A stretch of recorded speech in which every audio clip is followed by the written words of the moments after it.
you will join us for some wonderful choir fun, and if you will start by singing the Unity Advent song. Carolyn's going to help lead you, and I'm going to help lead the choir. This is our last time singing it for the year, and I think you'll enjoy that. Please sing along with us. This is our last time. Like the star o'er Bethlehem, shining inside of me, guiding me from where I am, shining inside of me, in my heart, in my heart, there is hope in my heart, in my heart. As I listen quietly, waiting inside of me, God brings peace and harmony, waiting inside of me, in my heart, in my mind. There is peace in my mind, in my mind, deeply flowing from within, moving inside of me. Love is pouring without end, moving inside of me, in my soul, in my soul. There is love in my soul, in my soul, filled with wonder and with grace, living inside of me. Christ is born now in this place, living inside of me, in my life, in my life. There is joy in my life, in my life, in my heart, in my heart. Hope, peace, love, and joy are in my heart, in my heart. There are two things I want to mention before we get serious this morning. One is, clearly I didn't get the memo about the red sweater. And the other is, would you all look at Lucille's beautiful red shoes? We're totally smitten in the front row. We're sitting down here going, look at her shoes, look at her shoes. Oh, wait, you should shoot them from the back. Yeah. Oh my. There's little hearts on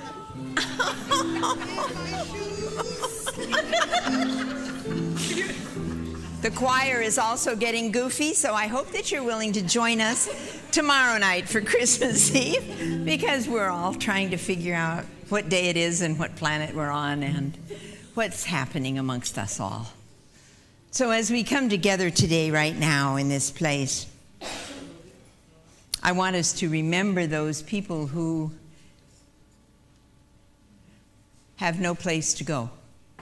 The people that are running from the tsunami, the people who are living on the streets, just people that we know. Hold everyone in love. Wrap everyone in light. For this is who we are. I am the Reverend Medora Gordon. This is Unity in Marin. Whoever we are, wherever we are from, whatever our journey, our color, our size, our shape, or our choice, we are all welcome in this place.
Good morning, Unity in Marin, and Merry Christmas. And my name is Marya Merritt, and I will be the celebration leader for today's service.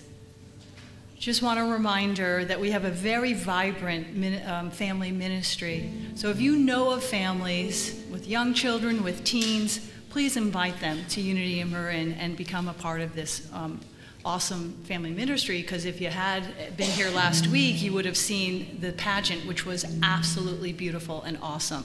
So a lot of good stuff coming out of family ministry. And we as a community had consciously created our vision statement.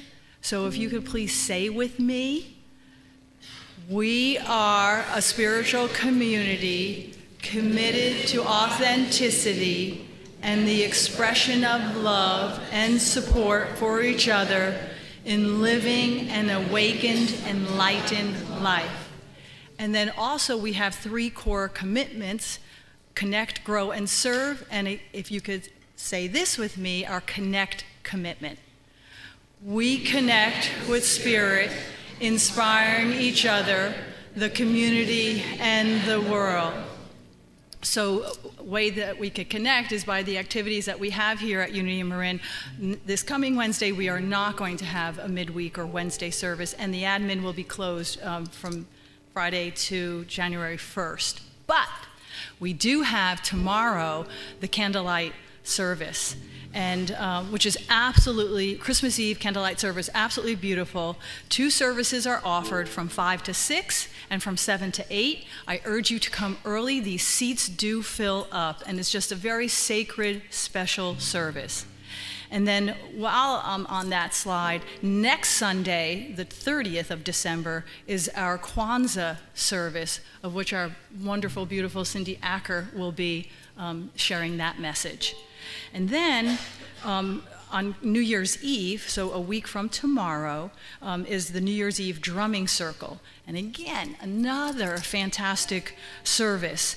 It's drumming out 2018, and it's drumming in 2019. It's facilitated by Steve Lustig and Lisa Starbird, and there's champagne, yum, and snacks, movie for kids if you have little ones, in the bride's room, and dancing and movement to the drumming. And so just a beautiful, beautiful service to welcome in the new year. And it's early, you know, they go by New York time, so with the ball and everything. Okay, then on Sunday, January 6th, which is 2 weeks from today, we have our annual burning bowl ceremony. That's the opportunity for you to release what no longer serves you. And again, it's a kind of thing you want to come early because the seats do fill up. And it's just a very, very sacred, powerful ceremony, the burning bowl ceremony.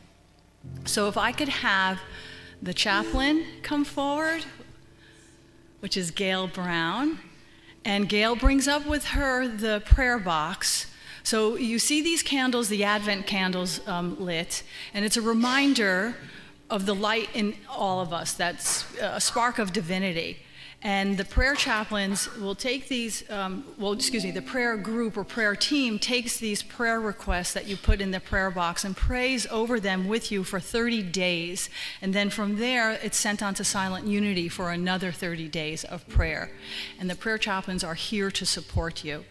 And so then with that said, I am going to then move us into our meditation. So if you could take the things off of your laps and get comfortable, you can close your eyes or keep them open. I'm going to read from the Daily Word, which is a Unity Worldwide publication. And today's word is joy, and it's the 4th Sunday of Advent, and that is the word, is joy. So, the joy of the Lord is my strength. I am God's joy. Charles Fillmore's The Revealing Word tells us that joy is the happiness of God expressed through humankind. Because I am God's living expression, joy is my birthright, part of my nature. It goes on to remind us that gladness gives us strength, primarily when we focus on spiritual things. I am an open channel of God's love and joy. when family and friends gather. This is a time of joy and love, of caring and compassion, of opening my mind and heart, my very soul, to the divine. Joy is a divinely inspired attitude I take with me into every experience of my life. I share my attitude with everyone I meet as the divine happiness in me recognizes itself in them. I gratefully affirm, the joy of the Lord is my strength. I am God's joy. The joy of the Lord is your strength, from Nehemiah chapter 8, verse 10. And now we will move into the silent meditation.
So this next song that we're going to sing is a medley that has to do with anticipation, both the spiritual anticipation and the secular anticipation coming together at the same time.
Christmas time is here, happiness and cheer.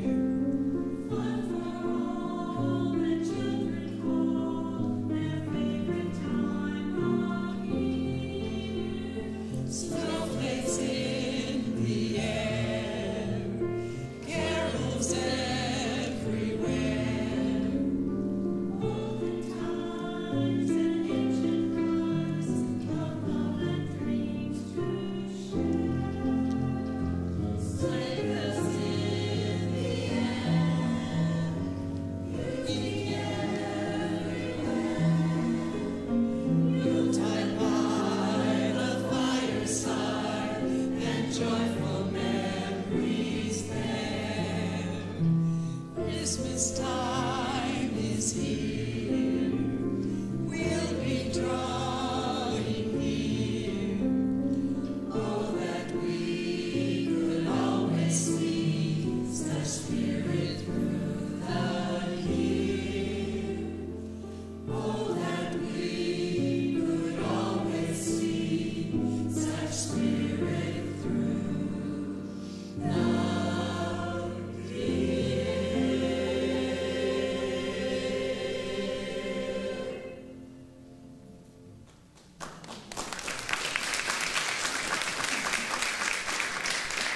Thank you. That was beautiful. Thank you. So if the welcome team can please come forward.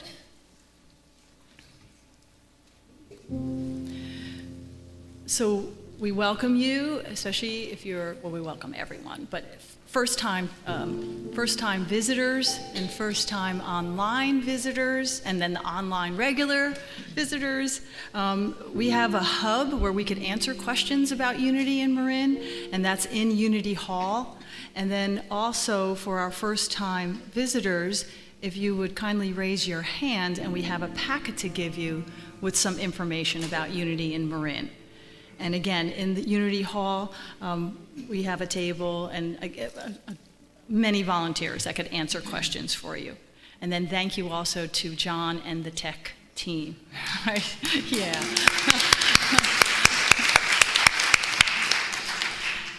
And our second core commitment, if you please will say with me, grow. We grow in consciousness through education, healing, and prayer. And so a lot of offerings here at Unity in Marin, and especially in our new year for January, we have founded in prayer, using prayer every day. This community was founded in prayer. And it will be facilitated by prayer chaplain Christine Slate. And this begins on Sunday, January 6th from 11 a.m. to 12:15, and that runs for 4 weeks. Or 5 Sunday, I'm not sure. But then Christine also on January 6th, it's an interest meeting for the mastermind process, and she will be facilitating that with Tom McAuliffe. And for those of you that know Tom, he's probably been in a mastermind group for over 20 years, so he can really share from experience as far as the power of that. And then another offering that we have is our wonderful Linda Anderson Henry Money Mojo Makeover, How to Jumpstart Your Prosperity in 2019. That's the afternoon, and again, starts on Sunday, January 6th. She's very qualified as far as her coaching and finances, and then also very grounded in Unity principles. So another class to look at. And if you are able, if you would please stand with me and sing our statement of truth. There is only one hour, only one presence, in all my life and in the universe. God the good, in all, through all, and over all. There is only one hour.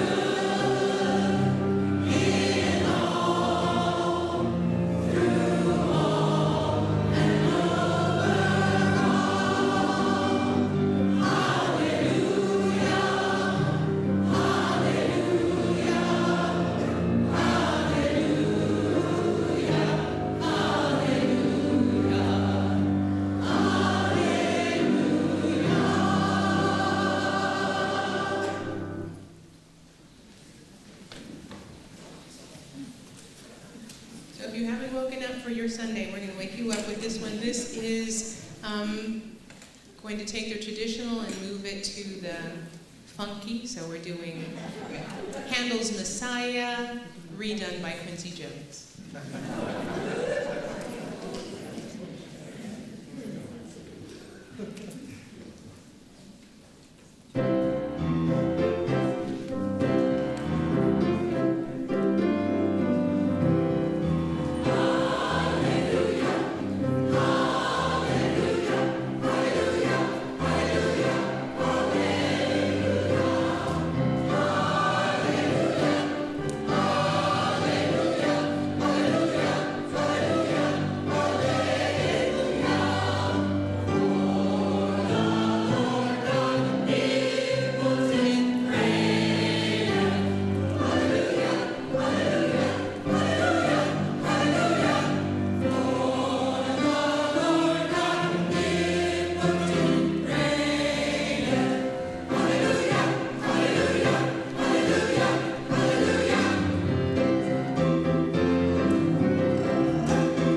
Hallelujah, indeed.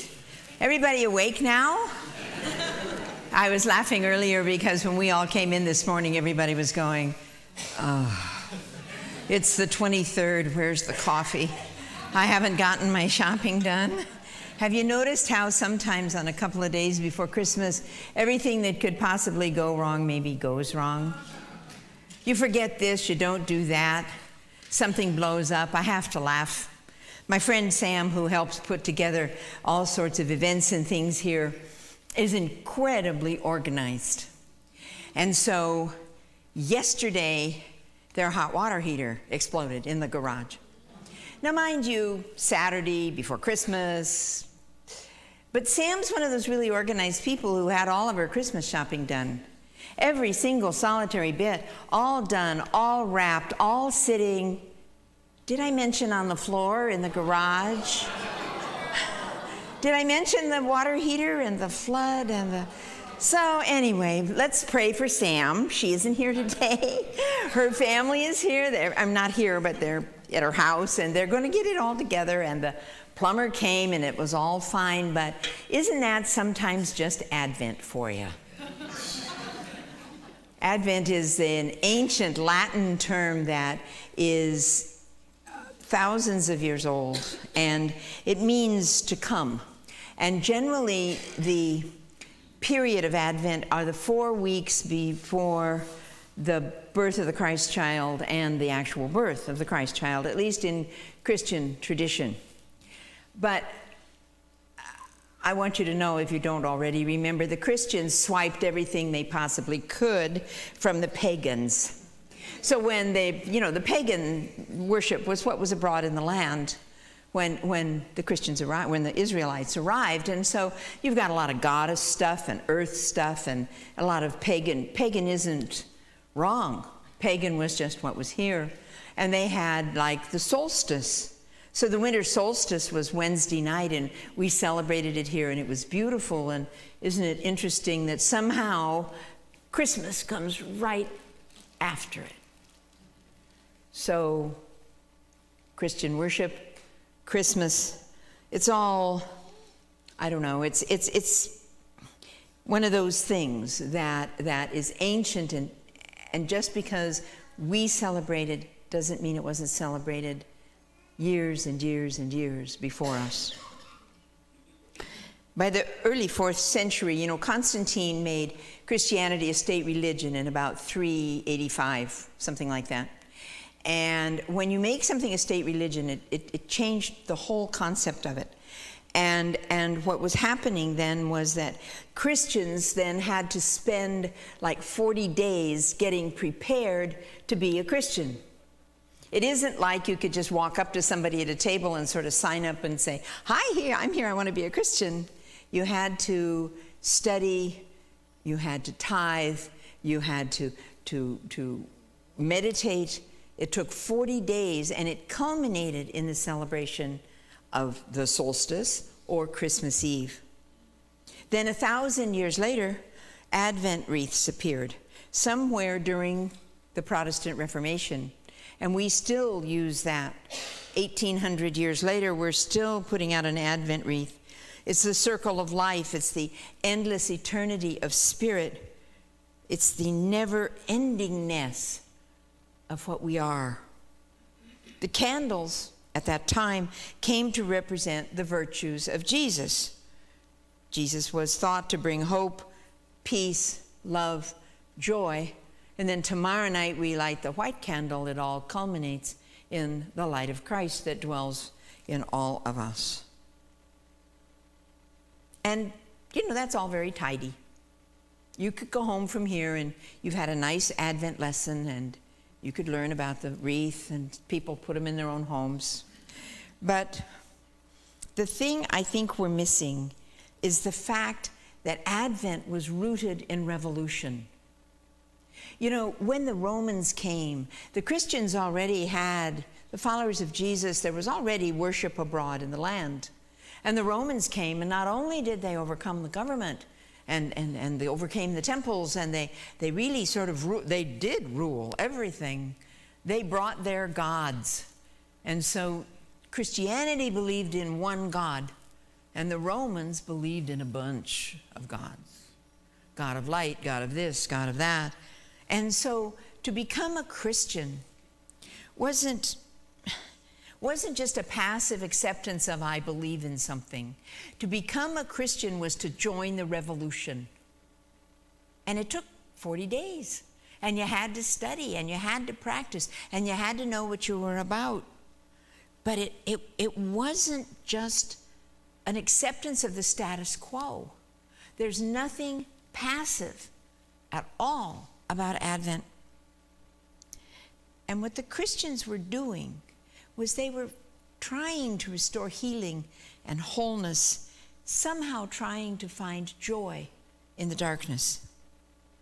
So this year yeah, that's exactly right. Whoa. I was trying to figure out what joy might mean to all of us here currently. And you know, I thought to myself, first thing I thought was, well, joy's not wishful thinking. All right? How many of us say, if I could lose 10 pounds, then I'd be happy? If I could buy a new car, then I'd be happy. Ooh, if I could just get that new dress, then I'll be happy. Maybe I could have a new relationship, then I'll be happy. Joy is not wishful thinking. Too often we think, if I can have this, then that. And we struggle to find joy in just the sheer joy of being. Just the sheer loving of what we have. The loving of who we are and where we are.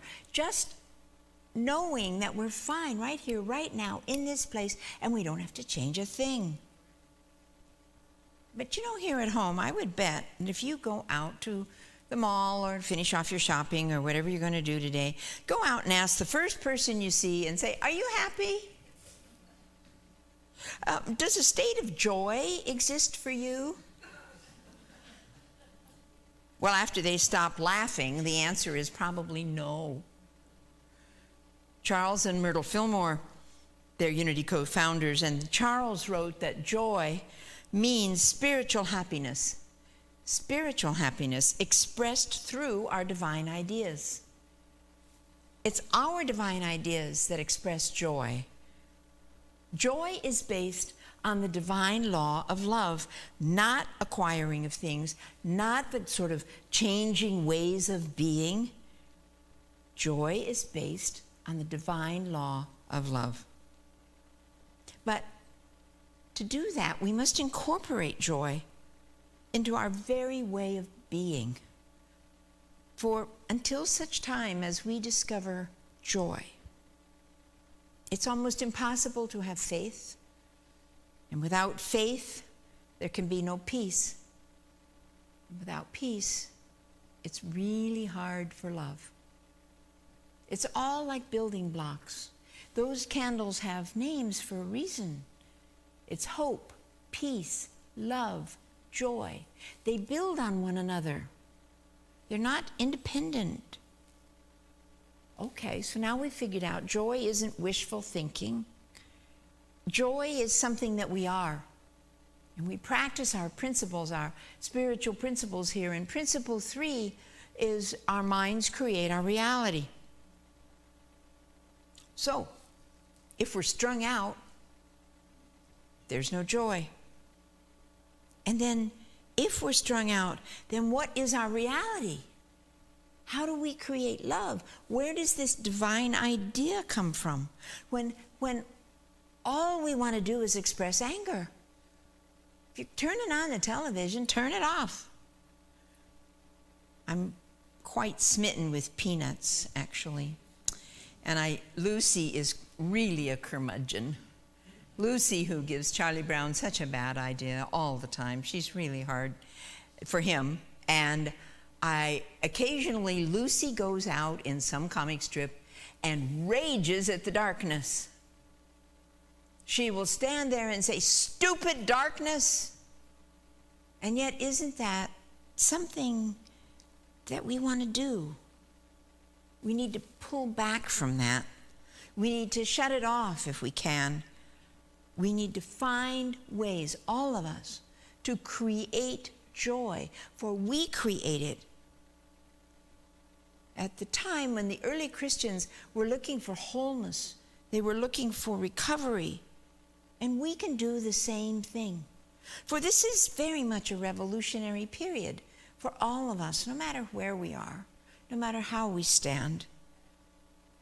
And it's time to take our anger and turn it into passion. The thing about joy is that we create it. It doesn't fall on us from the sky. The quickest way I know to make ourselves happy is to help someone else. All right? We can do all of that. We can volunteer. We can take care of animals. We can, by the way, I know why everybody loves to watch Facebook. Everybody likes to watch the kittens and the puppies. And how about the one where the horses are romping around in the snow with the balls? Am I watching too much Facebook? Nobody's laughing. No one's admitting that you're looking at it too. But the fact of the matter is, it's sheer joy. The animals are having a sheerly wonderful time. Sheer joy. We create that joy. Help someone. Be there for someone. Give to someone. That's the quickest way I know to make ourselves happy. The other thing that we have to think about is that we really, truly need to watch our languaging. For what we are saying is not creating joy. I heard an interview on NPR, and they were interviewing a linguist who has written a book, and one of the things in this book is she looked up a word which is the only German word I know, and it's Schadenfreude. And Schadenfreude is the experience of pleasure, joy, or self-satisfaction that comes from learning of or witnessing the troubles, failures, or humiliation of another. Schadenfreude. And what came to my mind, I don't know how many of you are followers in the newspaper, but just recently there was a contractor in San Francisco who completely tore down a house that was built by a famous architect in the mid-century, was really an historic house. He went in, he got a permit to remodel the house, tore the whole house down except for one wall. Somebody turned him into the Planning Commission. The Planning Commission told him that he has to reconstruct the house in its actual original condition. Original condition. They don't even know if they can find the drawings, all right? But you could hear the cheering. You could hear people going, yeah, the guy was a jerk. He shouldn't have torn the house down. He should have known better serves him right. Okay, that's Schadenfreude. Okay, it's the experience of pleasure or joy at the hardship of another. Okay, that's not real joy. Jesus saying, do not repay evil with evil or insult with insult. On the contrary, repay evil with blessing. For whoever would love life and see good days must keep their tongues from evil and their lips from deceitful speech. But language has become a slippery slope. My great aunts used to call me on and once in a while wash out my mouth with soap if I said some of the things that are said normally on the radio. Lots of people go and get away with it. Or they refer to, out loud. This is stuff you don't do. These are things you don't say. These are things that get you in a whole lot of trouble in my youth. And now it's like, oh no, just, open your mouth and let whatever wants to pour out. But the fact is, we can't just let whatever comes through our brain pour out our mouth. That is the slippery slope of language, and that isn't creating joy. We live in a world where people are proud to say, my insult is bigger than your insult. I win, you lose. Ha ha, Schadenfreude. Marshall Rosenberg wrote a book on nonviolent communication that tells us for centuries our culture has taught us to think and speak in ways that actually perpetuate conflict. Words are not weapons. It isn't open carry on whatever awful thing you can say. Our goal here is to learn to live in joy. We can speak our truth. We can even speak with passion, but we don't beat each other up. There is grace in the spoken word, and it's that grace that develops joy.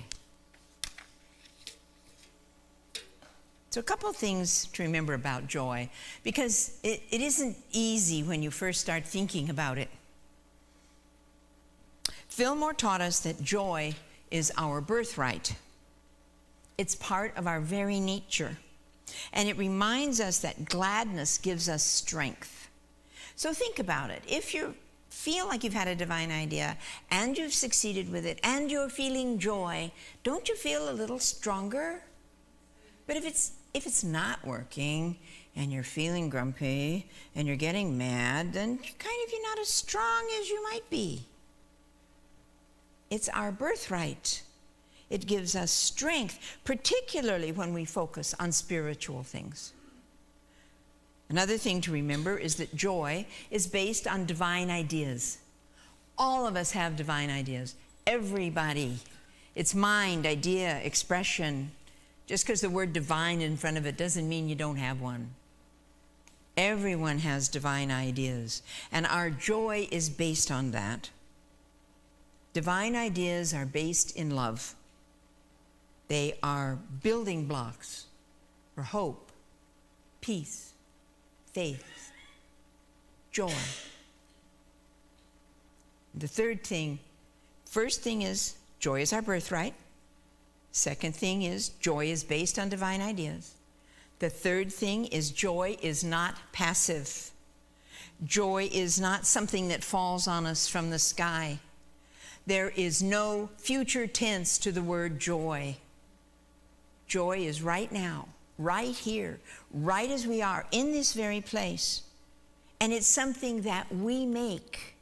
It's something that we make and give away. Our minds do create our reality. So it is up to us to create our joy or our outrage. It's up to us to choose. So here we are at Christmas.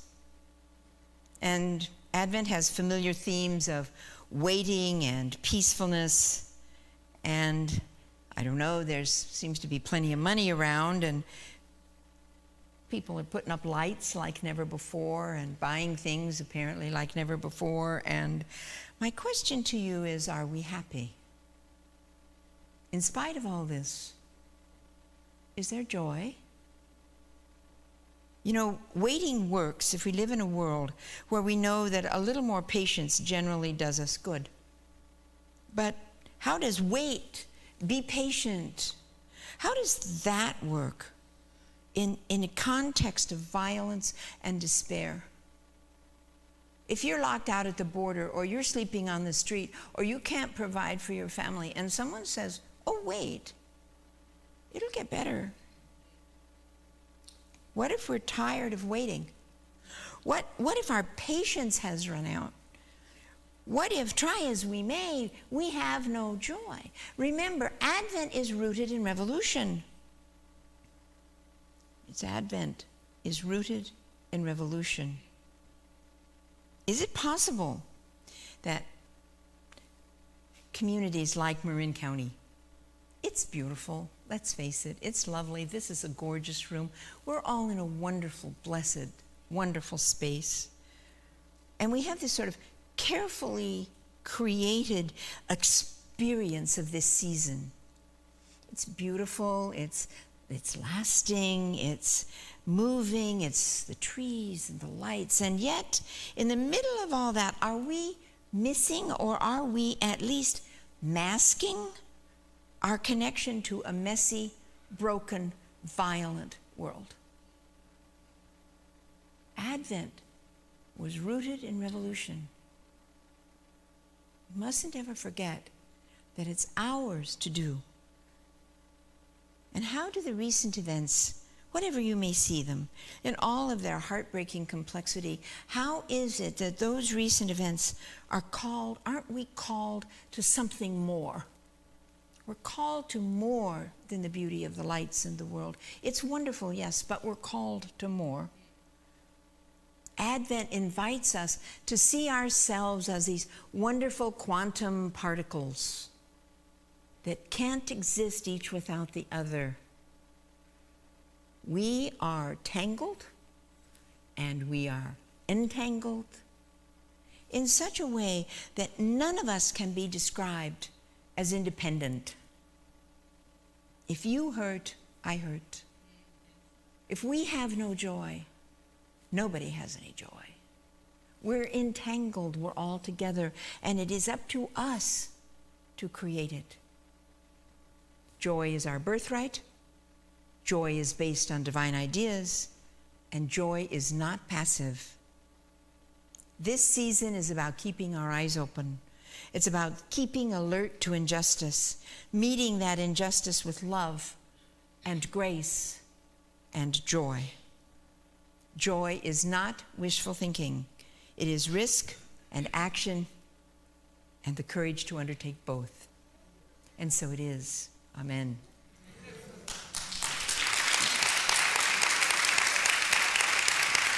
Thank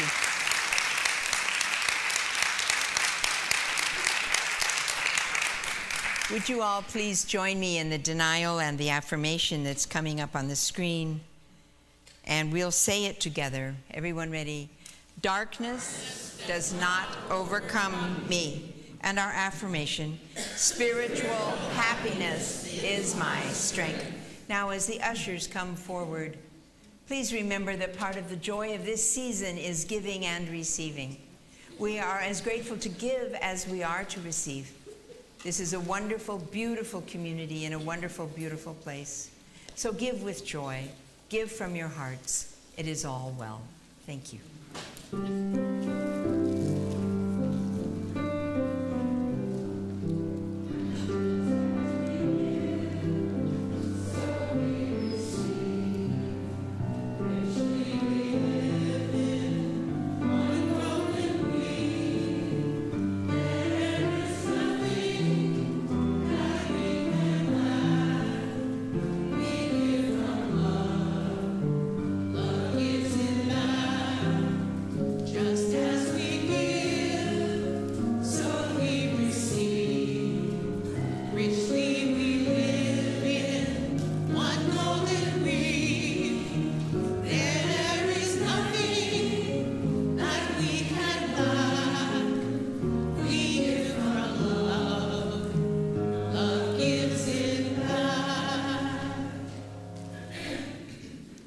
So this last piece that we're going to do is a combination of two traditional Christmas carols. We won't slip anything strange on you because you're also the choir. So you get to sing this one with us. The first one is Hark the Herald Angels Sing. And the second one, if you know the words, you can sing them. If not, sing Gloria.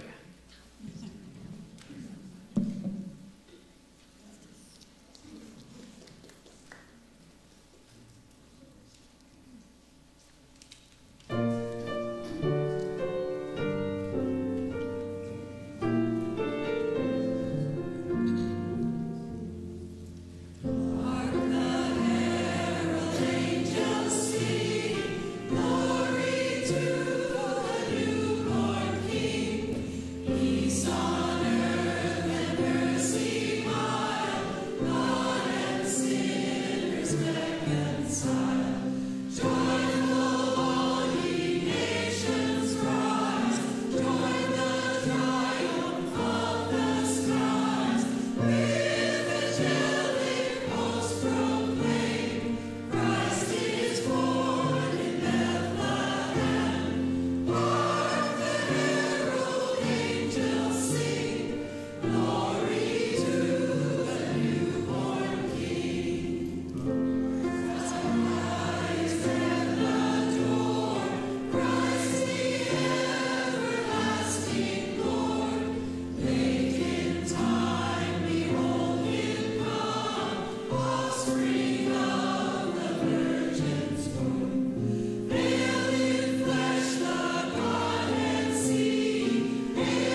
let us remember in this time to be grateful. We are grateful for the place. We are grateful for each other. We are grateful for all that is. We are grateful for new life. We are grateful that we are here and filled with joy. Please raise your hands and join with me. Divine love, through me, blesses and multiplies all that I am, all that I have, all that I am, and all that I receive. Thank you, God. Amen.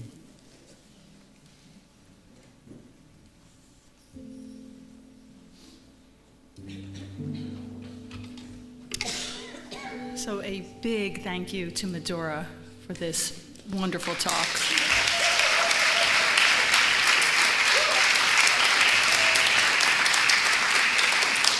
As divine is, you know, because today's word was joy, I did some Googling, and so it just coincidence as far as, or not coincidence, it's divine. But right, in connection with Medora's talk, I had found, but independently, Albert Schweitzer, who is a scientist, a consultant, a philanthropist, he had said, "I don't know what your destiny will be, but one thing I do know, the only ones among you who will be really happy are those who have sought and found how to serve," which you touched on. And so with that, our third commitment, serve, please state this with me. We serve spirit, community, and the world with love, joy, and a sense of adventure. One other thing I have to, just thank you, choir. Like, nothing like moving us into the Christmas spirit. Just thank you. Cindy and Jason, yes. Thank you, Jason. That gentleman rocks on the piano. Okay, so faith in action.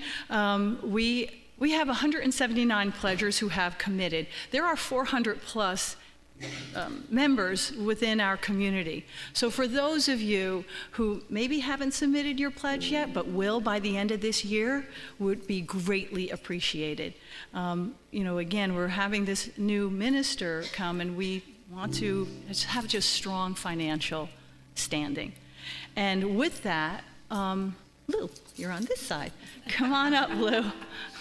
Lou is going to share just his experience here and a little bit about faith in action. Hey, Lou.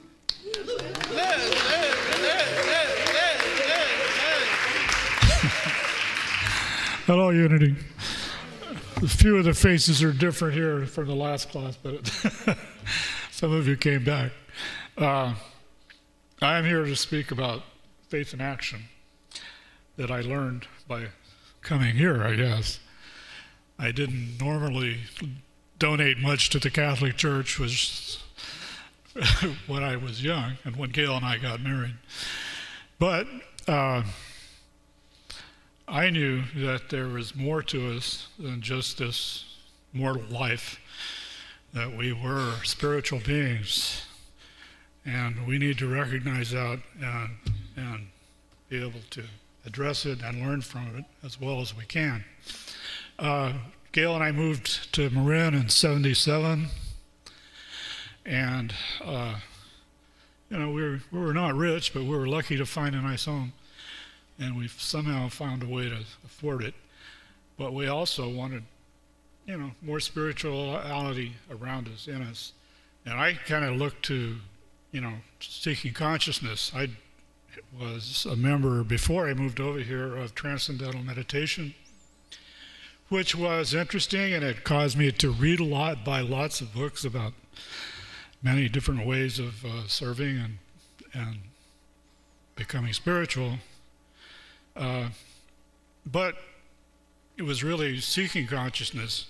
And I used to listen to a lot of Art Bell and Coast to Coast, and they had people like that on there all the time.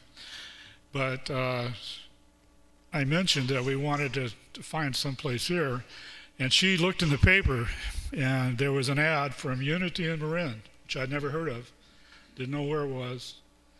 And they said the speaker would be James, I wrote his name down, But anyway, he was the president. It's James O'D. And he was the president of IONS, the Institute of Noetic Sciences. And he was coming to Unity to speak about the fact that people are seeking consciousness all over the world more than they have ever in modern times. And I thought, well, that sounds good. We ought to go over there. And we did, and we were amazed. We came here. There were quite a few people here. But it turned out the minister, Mr.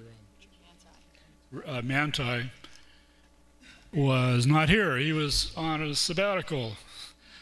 And turned out while he was out there, he found a girlfriend, and they got married, and she was the leader. She had a church, a Unity church in Reno, Nevada.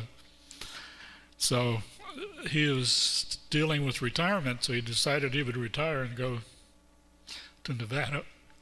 Anyway, and play golf, I think, mostly. But anyway, the church needed an infusion, though, of some money to help us in his absence after he left, because we had to find a new minister. So we began to advertise, get people to come and speak, and we'd see what we thought about him. So at that time, we joined the church. We came August 29th, 2004. That was our first trip here, and I was impressed because it seemed to me that this was a loving community. People really loved each other, and it was based on love. And I thought, wow, I think this will be it. So in February, we had taken the class to become members, several weeks with Richard, and it was good, and we became members on February 12th, 2005. At that same time, they decided to have a year-long class called Unity Quest, and it met every Thursday evening for 3 hours for a year.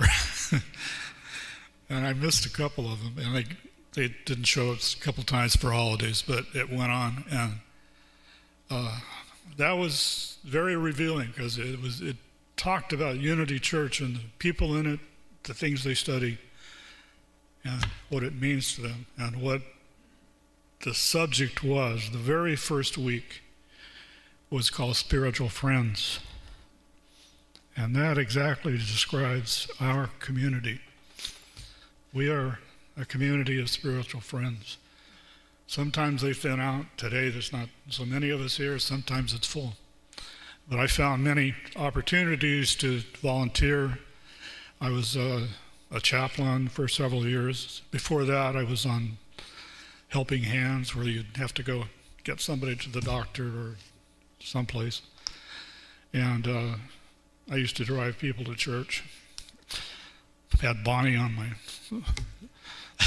on my route for a long time. Anyway, it was keep going. Okay, anyway, what I want to do is make evangelists of you. And there's an evangelistic bumper sticker that I talked about once before that says, "Jesus is coming. Look busy." So I'm asking you to look busy. About, I think it was 3 or 4 years ago, I decided, well, this is a bummer to try to think about how much I can afford to write a check for to the church. So I just decided I'm going to put a set amount and put it in the kitty in the middle of the month, because that's when I get my Social Security check, so I know there's some money in the bank. And that worked out real well. Now it's painless. I don't think about it anymore, and it's great. And I hope all of you will try to do something like that. You're going to miss a lot of my other notes here, but we don't want the food to get cold. So thank you very much.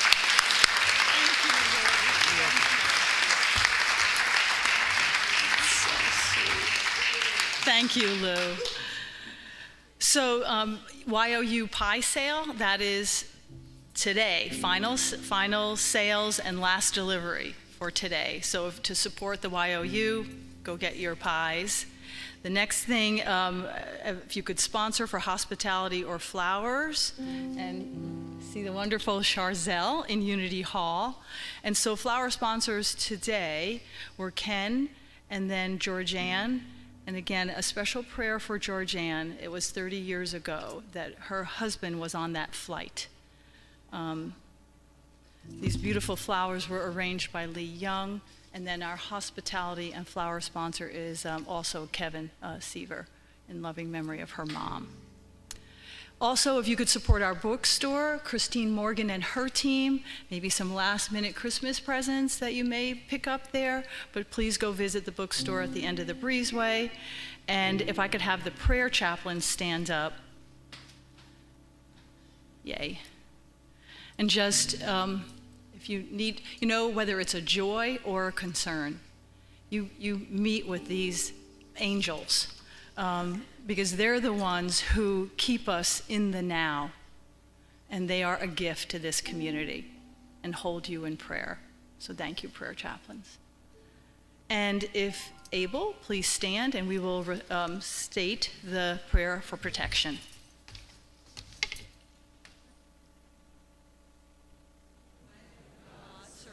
Us. The love of God enfolds us. The power of God protects us. The presence of God watches over us. Wherever we are, God is. And please take the hand of the individual next to you and let us sing the peace song.